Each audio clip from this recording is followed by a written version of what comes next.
warahmatullahi wabarakatuh. Perkenalkan, nama saya Alisa Lisnawati, NIM 2482110099 dari kelas 4C Perbankan Syariah. Pada video kali ini, saya akan membahas mini audit risiko pada salah satu produk perbankan syariah, yaitu KPRIB, Kredit Pemilikan Rumah Syariah. Alasan saya memilih dan membahas produk ini karena produk ini membantu banyak masyarakat untuk memiliki rumah dengan cara yang sesuai dengan prinsip syariah dan bebas dari riba. Selain itu, KPRIB juga menawarkan sistem cicilan yang lebih jelas dan transparan, sehingga memberikan rasa aman dan nyaman bagi nasabah dalam jangka panjang. Produk ini juga semakin diminati karena kebutuhan akan tempat tinggal terus-menerus meningkat. Sementara, tidak semua orang mampu membeli rumah secara tunai. Dengan adanya KPRIB, masyarakat dapat memiliki rumah secara bertahap melalui sistem pembiayaan yang sesuai dengan nilai-nilai syariah. Namun, di balik kemudahannya, tetap ada beberapa resiko yang harus diperhatikan dan dikelola oleh bank. Apa sih KPRIB itu? KPRIB adalah produk pembiayaan dari bank syariah untuk membantu nasabah membeli rumah dengan sistem cicilan sesuai dengan prinsip syariah. Biasanya akad yang digunakan adalah murabahah atau jual beli, atau musyarakah mutanasiko atau kerja sama kepemilikan. Dalam akad murabahah, bank membeli rumah terlebih dahulu dari developer, kemudian menjualnya kepada nasabah dengan margin keuntungan yang telah disepakati.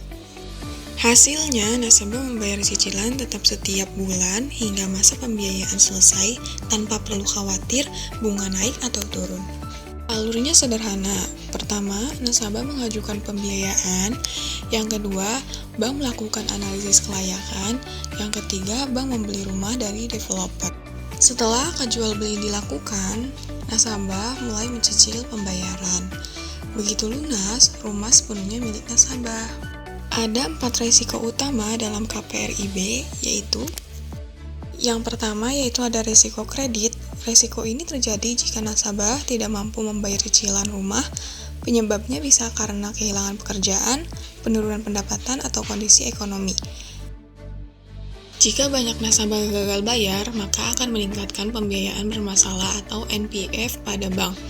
Jika NPF meningkat, bisa dihindari dengan analisis 5C dan mentoring pembayaran. Yang kedua yaitu ada risiko pasar. Nilai properti bisa mengalami perubahan. Jika harga rumah turun, maka nilai jaminan menjadi lebih rendah dari pembiayaan yang diberikan. Selain itu, perubahan suku bunga pasar juga bisa memengaruhi daya beli masyarakat. Selanjutnya yang ketiga yaitu ada risiko operasional. Risiko ini bisa terjadi akibat kesalahan administrasi, kesalahan akad, gangguan sistem, atau masalah dalam kerjasama dengan developer. Contohnya seperti keterlambatan pembangunan rumah atau dokumen yang tidak lengkap. Yang terakhir yaitu resiko kepatuhan dan syariah. Bank harus memastikan bahwa akad yang digunakan sesuai prinsip syariah, seperti tidak mengandung riba dan transaksi dilakukan secara transparan. Jika tidak sesuai, maka bisa melanggar prinsip syariah dan merusak kepercayaan nasabah. SOP dan pelatihan dilakukan oleh pengawasan DPS dan audit syariah.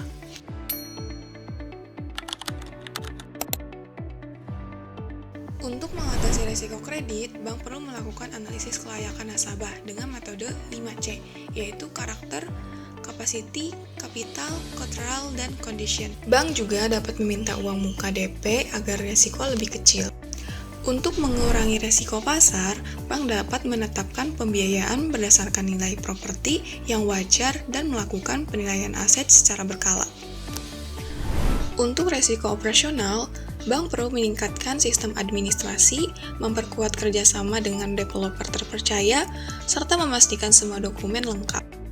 Sedangkan untuk risiko syariah, bank harus memastikan semua akad dan proses transaksi sesuai dengan fatwa dan prinsip syariah. Kesimpulannya, produk KPRIB memberikan solusi bagi masyarakat untuk memiliki rumah secara halal dan sesuai syariah.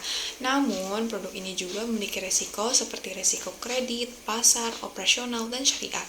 Oleh karena itu, bank harus menerapkan manajemen risiko yang baik agar pembiayaan tetap aman, sehat, dan sesuai prinsip syariah. Sekian presentasi dari saya, semoga apa yang saya sampaikan bisa bermanfaat dan bisa menambah ilmu pengetahuan. Kurang dan kurangnya mohon maaf. Wassalamualaikum warahmatullahi wabarakatuh.